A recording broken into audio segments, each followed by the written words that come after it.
JCC. So Rick, why don't you just start off by telling us, we've been doing this thing called JCC Stories, and we're encouraging people to video their testimonies, share their testimonies.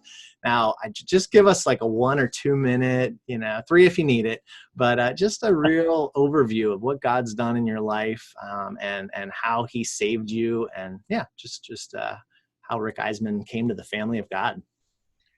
Okay, well, thanks, Ryan, and thank you for this opportunity. It's great to be with you and the people from Hamul. I was born into a very rigid, legalistic sort of a Christian home. And so, when I was a child, prayed to ask Jesus to be my savior a gazillion times, but I don't think I really ever understood. My freshman year in college, and I was in a rebellious state as I went off to college, and my freshman year, I was involved in a head-on automobile collision and should have been killed, but walked away from that with not even a scratch. Wow. And was angry, shaking my fist at God, like so many people do. If you're a loving God, why would you let this happen?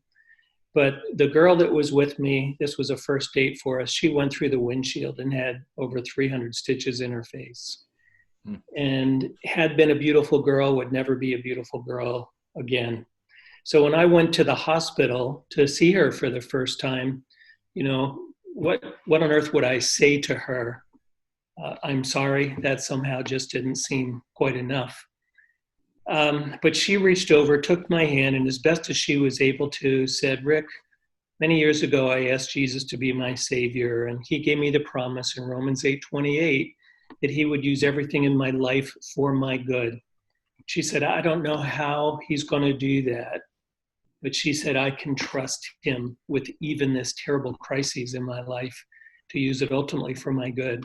And her faith in the Lord at that time was something I had never personally seen or experienced, but it broke me. And I went back to my dormitory room and got down on my knees. And that was when I asked Christ to be my savior, and my life changed. And that was the real evidence of the fact that the salvation was real this time, and had been, within a very brief time, I was working in a church and have been involved in ministry ever since then.